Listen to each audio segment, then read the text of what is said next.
Hello out there, Commanders. Chesty Puller here again. This time I'd like to show you how to do a Rui 75. They're only here for a short time, and so make the best of that.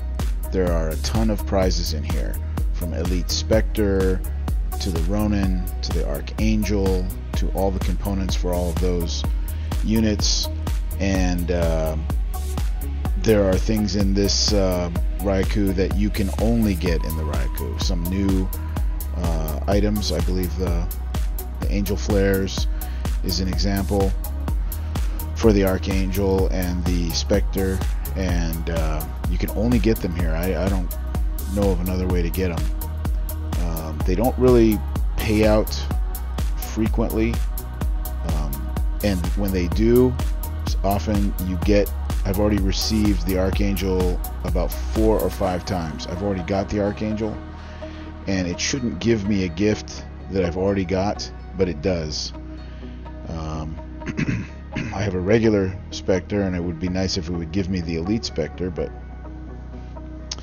at any rate, I'm using Kara here. You can use other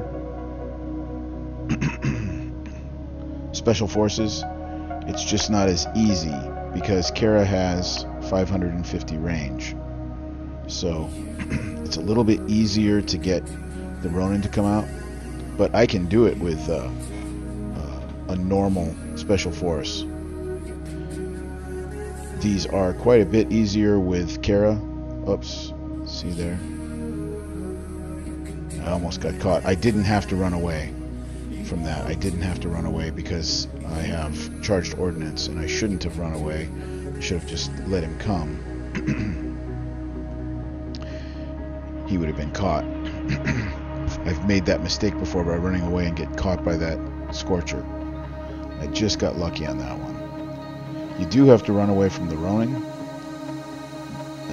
The key to this is to get the Ronins to come to the back wall. That's really the only safe way to get the Ronins, is at the back wall.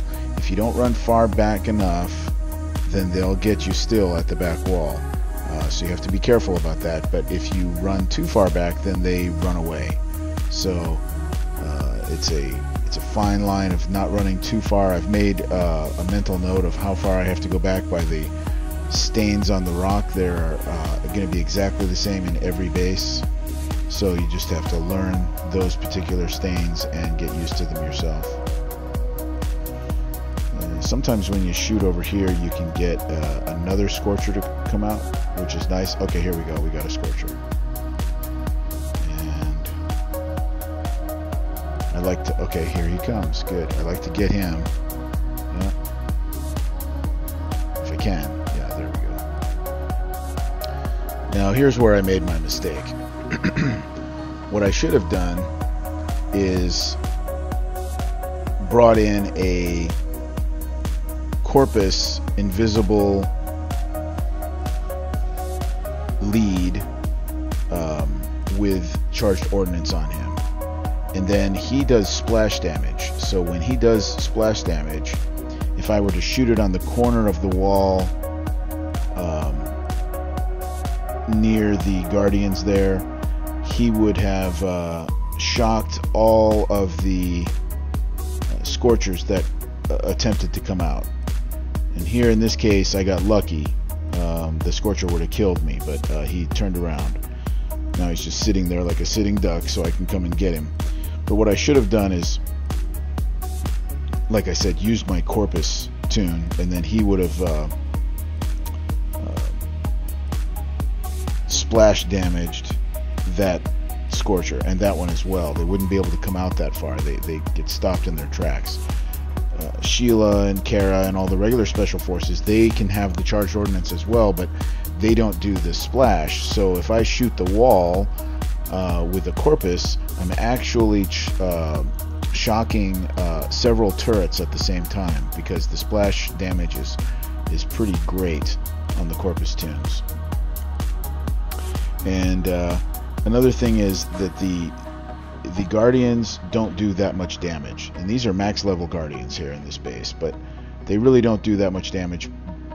They do more damage to regular special forces than they do to the preservers. So try to get a preserver out in front, and that will limit your damage. As a matter of fact, they can shoot a preserver for quite a while, and you go back to your base and you think it's going to be massive damage, and it turns out that it's just very minor. Alright, well, here in this case I'm going to use Kara because she outranges those fire bombs. She outranges everything except for the Overwatch turret there. She doesn't overrange that. And let's see, she outranges the firebomb, she outranges the plasmas, with 550 she's pretty good. She doesn't outrange a max level napalm, but these red ones, she's good to go on that. So now I'm going back to my base. I do need to get that Corpus guy out of there. He was in repair, and that's basically why I wasn't using him. I was trying to get by without him, but it will make it a lot easier. You end up taking more damage when you don't use him. All you need is one individual Corpus leader. Sarkis is, you could use him, but he really takes too much damage, and his shock is somehow just not as effective as the Corpus leaders. I don't know the answer to that. I don't know why, but his shock doesn't last as long. If he's shooting a blitz, he ends up getting shot, whereas the Corpus leader, he doesn't. He does a really good shock. Every now and then the shock dies, but for the most part he's good to go. Now I could have used Kara there, but I wanted to put Kara back into repair because she's my workhorse right now. She really does most of everything, and so we'll go ahead and use the Corpus on these last few things, and then everything else after the Overwatch is outranged by the Special Forces. And again, I'm using preservers in the front here because the towers will be shooting them, and the preservers are immune to anything in the towers. So that's one Ryaku 75 down, and I should have finished it. I stopped right at the end to give it away, and it's almost midnight right now, and so Kixeye screwed us out of all that work, but at least I got the video. So and again, Kara does outrange the avalanche in the back there as well. If you have a max level Kara, you don't need to use that. I'm just have to put Kara. See, lost the 75. Should have finished it. At least I would have got an opportunity to maybe get something out of it. But I hope that's helpful, and you guys have a good one. I'll see you later.